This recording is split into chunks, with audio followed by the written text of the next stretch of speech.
We got another day of NBA action. And with FanDuel, every night is a watch party. So it's time for your FanDuel crew to make their bets. So, what's the move tonight, gang? You know that new customers who bet $5 get $200 back in bonus bets if you win. Woo-hoo, we're heating up, fam. Bet all the stars with all your friends and make every moment more only on FanDuel. New customers bet $5, get $200 back in bonus bets if you win. Make every moment more with FanDuel. It goes down in the DM. It go down in the DM. 21 plus and present in Iowa. First online real money wager only. $10 first deposit required. Bonus issued is non-withdrawable bonus bets that expire 7 days after receipt. See full terms at FanDuel.com/sportsbook. Gambling problem? Call 1-800-BETS-OFF.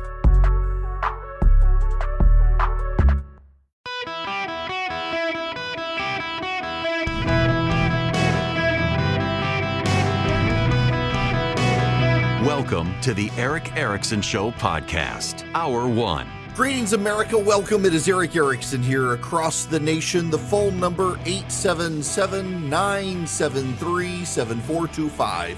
Should you wish to be on the program. You know, I don't want to be a broken record, but I've been thinking further about the piece yesterday about the coal-fired ovens and pizzas in New York. Just bear with me here. I read a lot on a regular basis because of show prep for the show. And I've noticed more and more people writing stories. In fact, some of the people who focus on talk radio and the future of talk radio. And mental health comes up a lot of younger people want to hear shows discussing mental health, but they don't.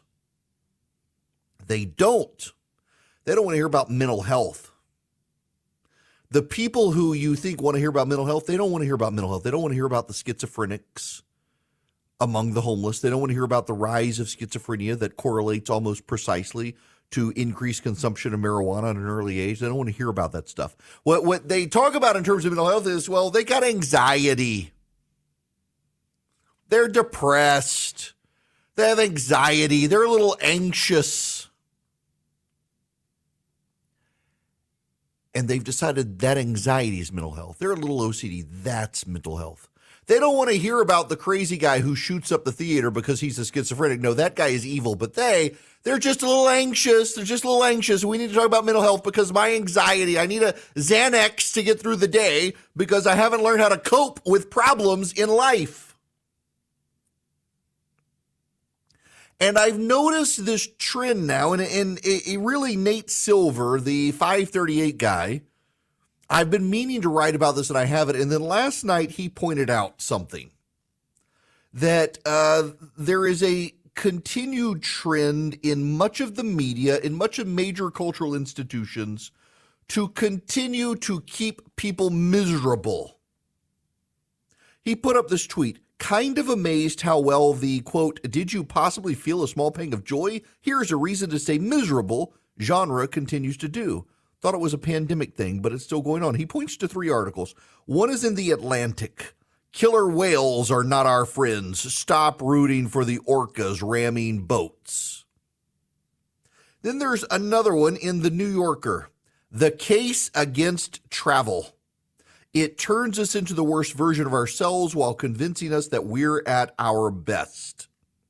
And third, one in Scientific America. It's a tweet. It takes a lot of water and energy to make Negronis, Manhattans, and margaritas. Could we do with less ice? For climate change, no less. You take those on top of all the other stories out there, including the desire now to shut down coal-fired pizza ovens in New York and encourage people to eat energy-inefficient, lab-grown, expensive meat and give up on cows to save the planet. And then you look at all the hand-wringing out there on TikTok and other websites of Gen Zers who are struggling with mental health issues because, oh my gosh, I've got 3 tests tomorrow and like I'm up all night studying and it's just so unfair. I've got anxiety. I need a Xanax. We've got an entire body of people and cultural institutions that intend for you to be miserable and stay in misery, and don't you laugh at anything. You know, look at the anxiety and angst over Dave Chappelle and other comedians these days making jokes about transgenderism. You can't laugh at that. You're only allowed to laugh at white men who are married with children. White dads. You can make jokes about white dudes, but nobody else. Everybody is off the table. You can't even make a good midget joke these days without somebody getting upset. And who doesn't love a good midget joke? Nope, you can't do it. No, I wasn't making a midget joke. Calm down. I'm just saying you can't even make a midget joke anymore. Because the left will, how dare you do that? You know, they're an oppressed minority. You can't, in the intersectional scheme of things, you can't do it. You must be miserable and have no humor. Hannah Gadsby, that awful, quote unquote, air quotes comedian, did an entire stand-up routine on Netflix where she was an angry, miserable, bitter person and no one laughed. And when somebody said this wasn't funny, that's it. The new comedy is not funny. You're supposed to be miserable, and you're supposed to relish and take comfort in your misery. There's another story in the Atlantic today. You might need to sit down for this one. The Paradox at the Grocery Store is the title of the article. And this is the tweet that describes the article from the Atlantic. The variety at the grocery store has become overwhelming. Single option stores may be the solution. From a guy named Adam Fleming Petty. On a recent afternoon while running errands before I had to pick up my kids from school, I froze in the orange juice aisle of a big box store. So many different brands lay before me. Minute Maid, Simply, Tropicana, Dole, Florida's Natural, Sunny D, not to mention the niche organic labels. And every brand offered juices with various configurations of pulp, vitamins, and concentrate. The sheer plenitude induced a kind of paralysis. Overwhelmed by the choices on offer, I simply could not make one. I left the store without any orange juice. According to the American Time Use Survey, an average grocery trip takes more than 40 minutes. That may not sound like much, but the task can feel overwhelming and time-consuming in the midst of a busy day, especially because every trip consists of a plethora of decisions. Through this lens, what seems like a modern benefit, 100 different kinds of ice cream, every imaginable chip flavor, hot dog buns sliced on the side or on the top can become a bit of a burden. No, it's only a burden by your choice, and you have chosen to be burdened by it and think the rest of us should be burdened by it and should be miserable by it. I do not think twice about the orange juice. I go find the no pulp option that's cheap and I get it. Unless my wife has a brand preference. Never have I stood in front of the multitude of loaves of bread and thought, my God, my life is miserable because I have so many choices in which sort of bread and the brand that I want. He is taking his problems and his psychoses, and all of us are supposed to also have this. This is what's happening on the left in America among cultural institutions. These people are miserable, and they hate you because you are not. You are supposed to go to the grocery store and be overwhelmed by the variety. You are supposed to go to the grocery store like Bernie Sanders. Remember him complaining about the multitude of deodorants? He thinks it's a bad thing. There are a billion brands of deodorant. I think it's a good thing. This guy would complain. And then you've got the Gen Zers sharing on TikTok. Oh my gosh, I had such a bad week this week. I actually had to make conversation with someone. I'm so anxious. My mental health has been burdened. Your mental health has not been burdened. Grow up, you weak-kneed child. You have had such good heart, good easy times. You've become too soft and need a swift kick in the butt.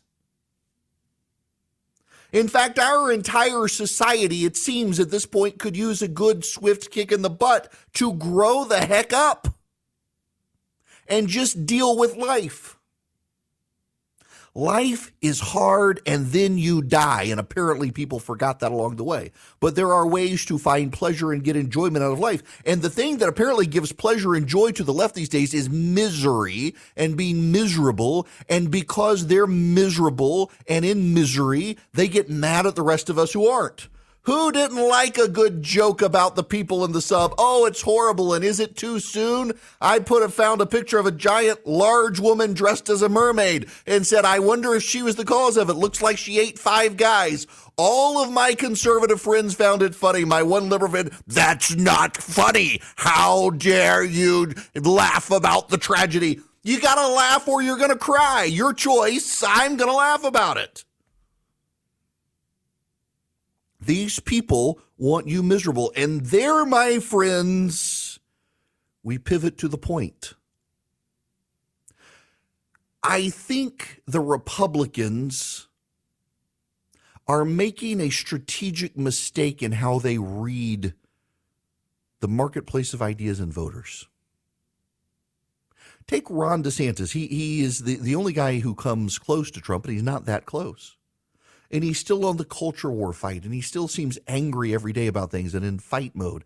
And it says Trump voters want a fighter, except they want Trump. The polling hasn't shifted significantly for him. How about pivoting to a message of happiness is a choice, and you can vote for misery with Joe Biden or happiness with the Republicans? You don't have to be angry about everything. You don't have to be angry all of the time. America is a good place. You don't have to want to go back to the 1950s because the economic status of the 1950s is not nearly as good as today. But people have chosen to be miserable, and they want you miserable, and the left wants you to give up the luxuries and niceties of life so that you can be more miserable. And the Republicans offer you happiness. The Republicans offer you the ability to move forward and not have to be racked by white guilt all the time because of your privilege, not to have to worry about anxiety and mental health and oversharing your mental health struggles on the internet. You can move forward in a happy way. You can bet on America and be rewarded by betting on America. You can have a better tomorrow than you have today with the Republicans as opposed to the Democrats who want you to give up your entire way of life and be miserable. Why can't we have the happy warrior message?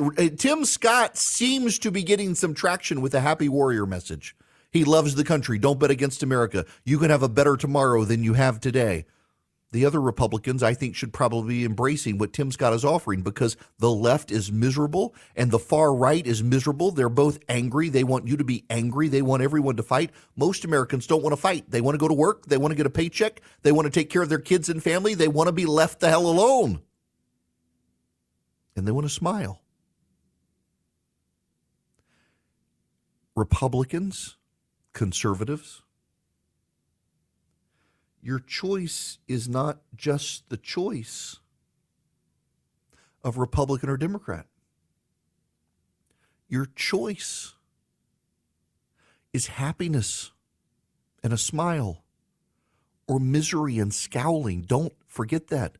There are a lot of people who would vote for a happy warrior as opposed to the party that wants you to give up ice to save the planet so you can't have your margarita or your Manhattan, or that wants you to give up traveling because you'll just be miserable and take your misery elsewhere and expand your carbon footprint. This is a party that wants you to give up your choices of bread and orange juice at the grocery store in the name of them battling anxiety, not you. This is the party that wants you to give up coal-fired ovens and wood-burning stoves and barbecue in the name of saving the planet because we're all going to die. The left has internalized the misery. They have internalized the fatalism. They have internalized the idea that we've crossed a Rubicon. We're all going to die. The world is coming to an end because of global warming. You do not have to make the choice of being angry. I have said before, you should not battle the left by behaving like the left. You do not have to be an a-hole to win an election. You can be a kind and nice person with an optimistic vision. And I think we must go a step further and say you can offer a positive, upbeat optimism for the future that the left is now incapable of offering because they have so internalized their anxiety as a mental health battle. They have so internalized their depression as a natural state of things. They have so internalized their doom and fatalism about the future of the planet. They can't offer happiness to anyone. If the GOP wants to win, they should offer happiness. They should look at the multitude of selections in the grocery store and say, isn't America a great country? They should look at the world and our ability to be upwardly mobile and travel and say, isn't this great? And they should look at ICE and say, wouldn't you like a margarita? Instead of looking at it and fretting about the end of the world. You've got to be optimistic. You got to be optimistic. Happiness is a choice. Laughing is a choice. The left can't do either. They've made the choice not to. We should provide a compelling alternative, and I'm pretty sure that would translate into votes.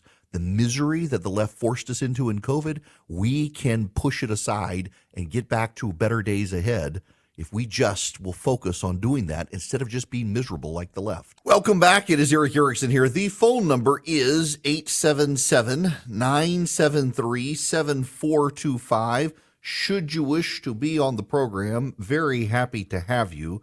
This is a short segment, so I just be patient with me. Let me read this. Boy, I relate to this. Is just okay.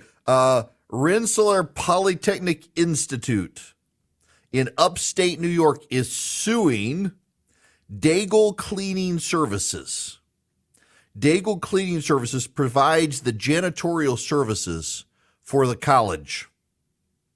Janitor went into one of the buildings, and an alarm was going off in a refrigerator freezer. He couldn't figure out how to turn the alarm off, so he flipped the circuit breaker to shut off the freezer.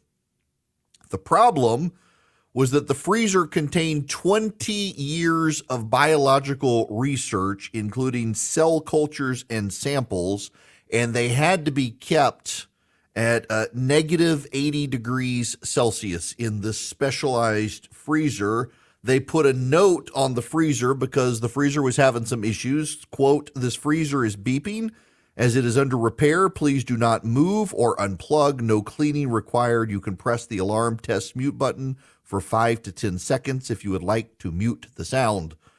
On September 17th, the janitor heard the alarm. He was annoyed by the alarm, and he flipped the circuit breaker to turn off the freezer without having seen the note and wiped out 20 years of biological research. So the school is suing for damages, the janitorial company, claiming they should have better trained the janitor. Oh, gosh, I feel bad for the people doing the research. It was biochemical solar energy research. I feel so, oh man, 20 years of work down the drain because a janitor turned off the power. Oh, okay. I don't want to turn off the power to the limited government movement. I actually want to fire it up, and I hope you will help me. And all you have to do is go to americansforprosperity.org/Eric today. americansforprosperity.org/ERICK. You go sign up with them. They have 36 state chapters, and they are growing in the states where they don't have state chapters. They've got 4 million people who work with them, and you learn how to be a greater, more effective conservative activist. You learn how to approach your neighbor to advocate for limited government, approach your legislative officials and local politicians and federal officials to advocate for free markets and free people. It's what AFP stands for. They want you on their team. They want you to become a better activist for the conservative side. Go to americansforprosperity.org/ERICK today. Get fired up, get educated, get motivated, get activated with Americans for Prosperity. It's americansforprosperity.org/ERICK. Go sign up with them today. Be a more effective conservative activist. Hello there. Welcome. It is Eric Erickson here. The phone number is 877-973-7425. Let's go to the phones. Rick, you're going to be up first today. Welcome to the show, Rick. Hey, how's it going? Good. How are you? Yeah, I'm good. I love your show, by the way. Thank you. First time caller, but I'm definitely conservative. I'm a Gen Xer. I was born in 1969. Well, God bless you for that. Yeah. Life isn't easy. I've got adult children in their 20s, and I feel sorry for them. But I've tried to, along with my wife, of course, tried to raise them the right way, to have their own opinions, but to be respectful and respect authority and do the right thing. But what you were talking about, I did 8 combat tours, and I was wounded twice. I do take some medication, to help with some stuff. But, all this stuff about, oh, I'm so depressed, oh, this, oh, that, come on. I mean, they make it so easy nowadays for people to be depressed. My family's happy. I'm happy. It makes me sick thinking about, all the people and all the things that we've done, and people have gone and given their lives, and, folks nowadays, they don't care. They just, they don't appreciate what we have, and they're just ruining everything. Yeah, and let me just speak on that for a minute, because I know people who suffer from chronic severe depression and who are medicated, but nowadays you got a lot of people, if you follow the TikTokers and the like, well, I've had a bad day, therefore I'm depressed, therefore I need drugs, as opposed to learn how to get over having a bad day. I have bad days too, for God's sakes. My wife has stage 4 lung cancer. Let me tell you about bad days.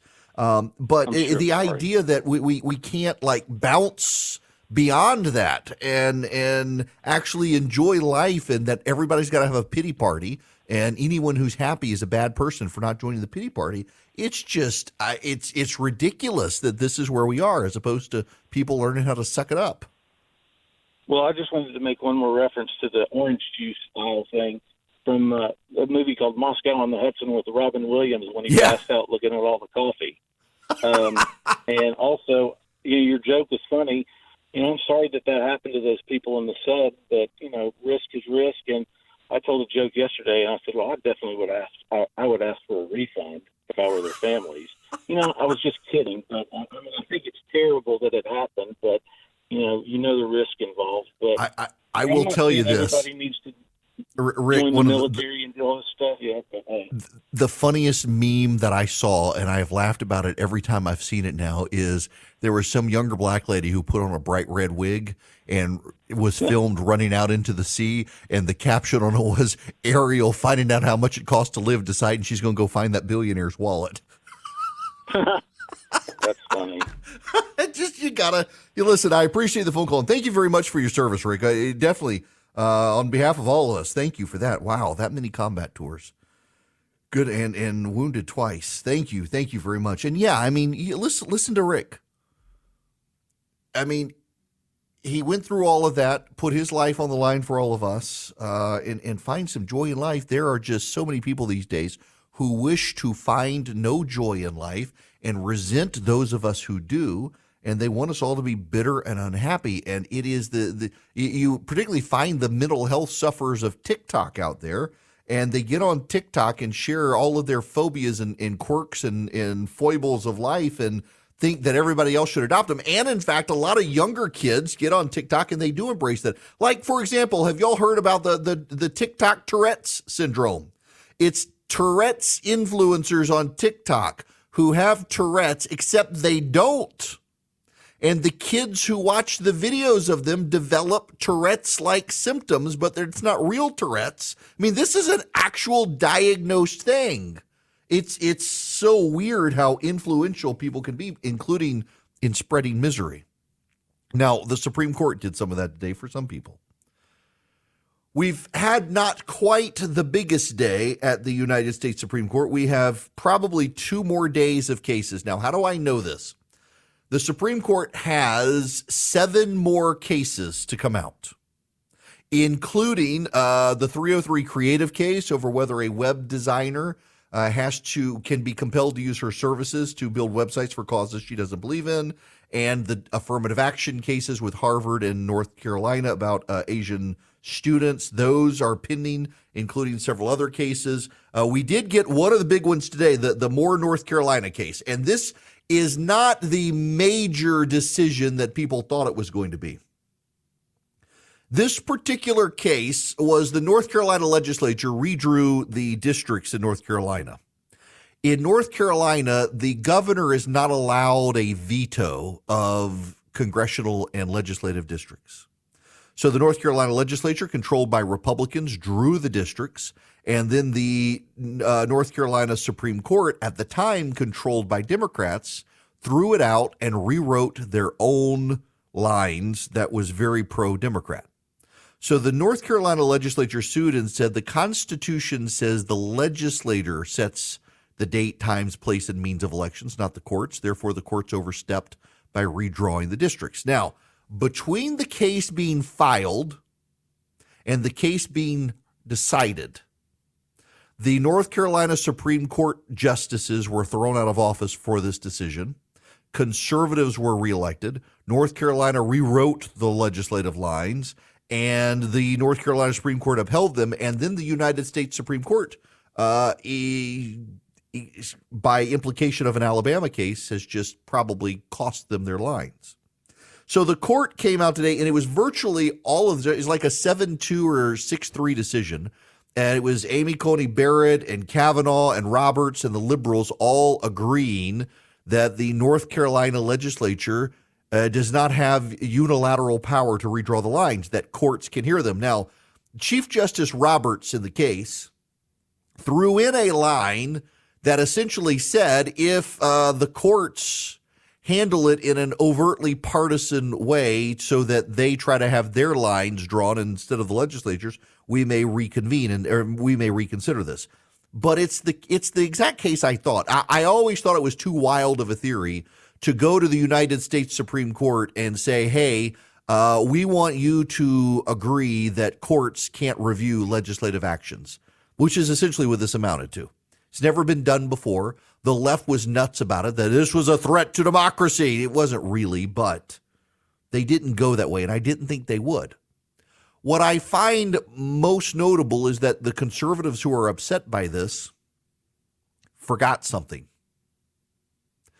very important.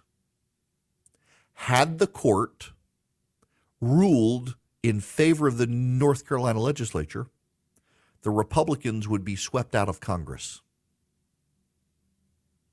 You would lose the House of Representatives if the Supreme Court voted for the North Carolina legislature. Why?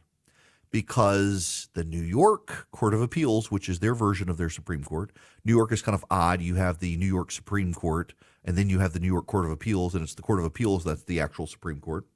In New York, the New York Court of Appeals threw out the legislature's redistricting. That's right. The New York Supreme Court tossed the state legislature's districts and redrew them. Had the Supreme Court sided with the North Carolina legislature, that would have invalidated the lines drawn by the New York Supreme Court. And without those lines in the New York case, the Republicans would not have taken back Congress in 2022. So the court actually did Republicans a favor. It was a very much more moderate decision than what anyone had guessed. It was also not very ideological today. For all of the bellyaching that this Supreme Court is some sort of more stridently ideological court, that's not actually what has happened. And in fact, there was another case today involving Norfolk Southern. The Norfolk Southern case is somewhat complicated, but essentially what the court decided is that a foreign corporation, and that's a legal phrase, a foreign corporation is a corporation not headquartered in your state. That foreign corporation can be sued in a state where they do business. So, for example, Apple Computer, Apple, they are headquartered in California. They operate in the state of Georgia. They sell computers in the state of Georgia. They are a foreign corporation to Georgia because they're not headquartered in Georgia.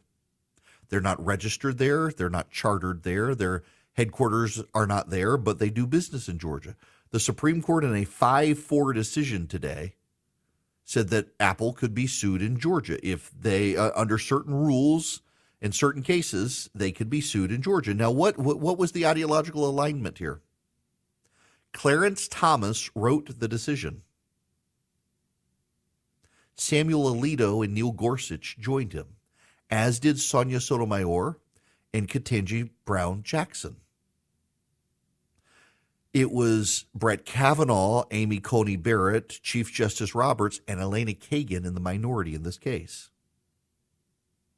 Complete ideological upending in the court. In fact, in every case that came out today, Ketanji Brown Jackson was in the majority, which people did not expect her to be. And then there was the last case. What's so interesting is the Associated Press. Let me read you what the Associated Press tweeted about this third case today. The Supreme Court has ruled to make it more difficult to convict a person of making a violent threat. The case could make it harder for prosecutors to convict certain people who threaten elected officials, including the president. The Associated Press is upset that the Supreme Court made it harder to convict a person of making threats. The case was premised on the First Amendment and state of mind. Let me explain this case to you. In this case, a man in Colorado was sentenced to more than 4 years in prison because he was sending threatening Facebook messages to a singer. But here's the problem. Under the common law is the law derived from England back before we had written constitutions. The common law is essentially a series of court cases over time that read together build a concise view of the law. So, for example, negligence and battery and things like that, these were all things that the English courts in the 15, 16, 1700s ruled on. They didn't have legislation. They didn't have statutes. They had to do it themselves. And so for negligence, you have things like a reasonable person standard. If you do something that a reasonable person would not do, you could be charged with negligence. Things like that. Those are common law things. One of the things about threats and making threats is you have to have a state of mind. You got to have mens rea. You've got to be able to show that the person knew they were sending a threat. Because you and I together, we may read something to be threatening that someone else did not mean to be threatening. In this case, the man was put behind bars in Colorado for sending threatening Facebook messages, but he suffered mental illness. And he did not mean for his messages to be threatening. He was just crazy. The question for the court was whether the prosecutors need to show the person prosecuted making the threats knew the behavior was threatening, or whether they just had to show that a reasonable person would find them threatening. The reasonable person standard is what held, but the court says, no, in a case like this, you've got to actually show that the person knew or should have known that their threats were threatening. And if you're suffering from mental health, you don't have volition, you don't have a clear view of these sorts of things, you can't prove the person knew they were threatening. The guy in this case, 4 years after inviting a musician to perform at a concert and she did not perform at the concert, 4 years later he started sending her weird messages that she found were threatening, and he was prosecuted. But the dude was crazy. And there was no doubt the man didn't really understand that what he was doing was threatening. Now, the case is also another one of those where it doesn't have like clear lines of ideological concern. Clarence Thomas and Amy Coney Barrett dissented. All of the other justices, including Neil Gorsuch and Sam Alito and Brett Kavanaugh and John Roberts, were in the majority. Elena Kagan wrote it. It was a 7-2 decision that did not follow ideological lines. And it's a good decision. It's about free speech and someone's state of mind and sending threats. So the court did a lot of good today and a lot of stuff that was not unexpected, but also defied all of the ideological bright lines. Now, the next 2 days, we may have big cases, and they probably will follow ideological contours. And remember how many of the cases this year have not, before we get to the outrage that's coming over the cases later this week. Right now, I got to tell you before I get anywhere else about Vision Computers and their fantastic fantastic computer services. Let me focus on just businesses here. I've talked about home and everything else. If you're a small business and you need computers for your employees and you don't want to go to a big box store and just buy generic computer off the shelf, Vision Computer can not only build a computer for you and save you money in the process, but then they can be your IT support. So you and your employees will get Vision's 800 number.